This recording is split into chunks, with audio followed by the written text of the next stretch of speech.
जिन मंदिरों में आप अपनी मेहनत की कमाई लुटा रहे थे, आज कोरोना जैसी महामारी के वक्त तो मंदिरों ने अपने दरवाजे बंद कर लिए हैं। मंदिरों में बैठे ब्राह्मण मंदिरों के खजाने पर कुंडली मारकर बैठे हैं। देश में इतनी बड़ी आपदा आई है, करोड़ों लोग घरों में कैद है। देश में मेडिकल उपकरण की भारी कमी है। देश आर्थिक तंगी से गुजर रहा है, लेकिन देश के मंदिरों ने एक पैसा भी दान नहीं किया। इन मंदिरों में बैठे ब्राह्मणवादी अरबों खरबों के चढ़ावे पर आसन लगाए बैठे हैं। ट्विटर पर हैशटैग मंदिर में दान देना बंद करो ट्रेंड चल रहा है। लोग कह रहे हैं कि जब मुसीबत के वक्त ही ना ही भगवान काम आ रहे हैं, ना ही उनके मंदिरों का चढ़ावा, तो फिर वो जा कहां रहा है। आइए आपको बताते हैं भारत के मंदिरों के पास कितना पैसा है। देश के अमीरों की बात आती है तो अक्सर अंबानी, टाटा और बिड़ला का नाम आता है। हालांकि आपको ये जानकर हैरानी होगी कि देश में कुछ मंदिर ऐसे भी हैं जिनके पास इन अरबपतियों से भी ज्यादा संपत्ति है। केरल का पद्मनाभ स्वामी मंदिर भारत के सबसे अमीर मंदिरों की सूची में आता है। यहाँ हर साल करीब 500 करोड़ रुपए का चढ़ावा आता है।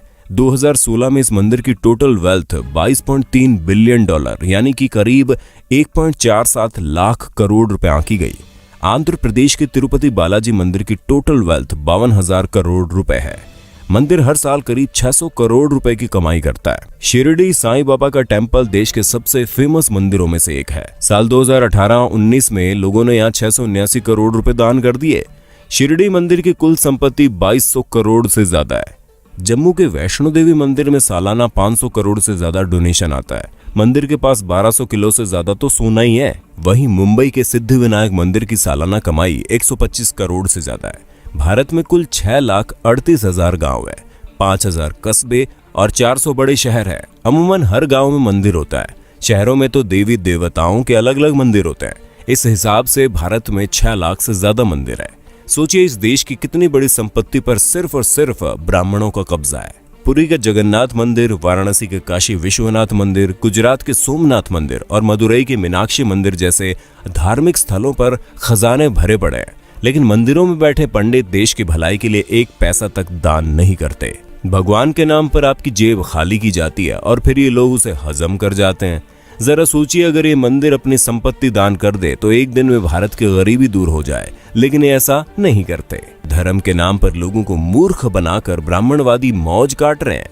इसलिए अगली बार जब आप अपने बटुए से कोई नोट निकालें तो सोचिएगा जरूर कि आपके खून पसीने की कमाई पर कौन ऐश कर रहा है। मंदिर में या मस्जिद में सीमेंट की बोरी देने से पहले पड़ोस में देख लीजिए, अगर कोई गरीब हो तो आटे की बोरी पहले दीजिए। दान करना गलत नहीं है, लेकिन सोचने वाली बात है कि आखिर मंदिर में किए गए दान से किसका भला होता है। मंदिरों में दान करने वालों की मानसिकता क्या होती है। अपने देश में इतनी ज्यादा गरीबी है कि उनकी चिंता किसी को नहीं है। कई किसान भूख से मर जाते हैं, पर उनकी मदद करने के लिए कोई आगे नहीं आता। लेकिन मंदिरों में लाखों नहीं बल्कि करोड़ का गुप्त दान दिया जाता है। आखिर इस दान से हासिल क्या होता है, किसको मिलता है इसका लाभ। हम एक बात साफ कर दें, हम कोई नास्तिक नहीं है। भगवान ने हमारी भी उतनी आस्था जितनी होनी चाहिए। लेकिन सोचने वाली बात यह है कि आस्था जताने के लिए मंदिरों में दान करना जरूरी है। अगर नहीं तो फिर जो लोग मंदिरों में बेतहाशा दान करते हैं, उनके पीछे की मानसिकता क्या है। क्या उनको भगवान से किसी बात का डर रहता है? क्या ऐसे लोगों को जो कि काले धंधे करते हैं, उनके मन में बात रहती है कि वो भगवान के मंदिर में कुछ दान करके अपने पाप से बच जाएंगे? हमें तो लगता है ऐसी ही किसी मानसिकता के वशीभूत होकर ये लोग लाखों रुपए दान करते हैं। लेकिन इनके दान से किसका भला होता है? हमारे देश के बड़े बड़े मंदिरों की हालत क्या है, किसी से छुपी नहीं है। लाखों दान करने वालों के साथ वीआईपी और वीवीआईपी के लिए तो इन मंदिरों के द्वार मिनटों में खुल जाते हैं। इनको भगवान के दर्शन भी इनके मन मुताबिक समय पर हो जाते हैं। लेकिन आम आदमी को घंटों लाइन में लगे रहने के बाद भी कई बार भगवान के दर्शन नहीं होते। कभी कभी लगता है कि भगवान भी अमीरों के हो गए हैं, खासकर बड़े मंदिरों में विराजने वाले भगवान।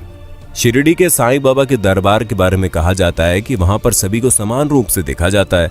लेकिन हमारे एक मित्र ने बताया कि जब वो शिरडी गए थे तो वीआईपी पास से गए थे और उनको दर्शन करने में कम समय लगा। यानी वहां भी बड़े छोटे का भेद है। संभवतः अपने देश में ऐसा कोई मंदिर है ही नहीं जहां पर छोटे बड़े का भेद ना हो। किसी वीआईपी या फिर अमीर को हमेशा लाइन में लगने से परहेज रहता है। वे भला किसी गरीब के साथ लाइन में खड़े कैसे हो सकते हैं? लाखों का दान करने वालों को क्या अपने देश की गरीबी नजर नहीं आती? क्या ऐसा दान करने वाले लोग इन खैराती अस्पतालों, अनाथ आश्रमों में दान करने के बारे में नहीं सोचते।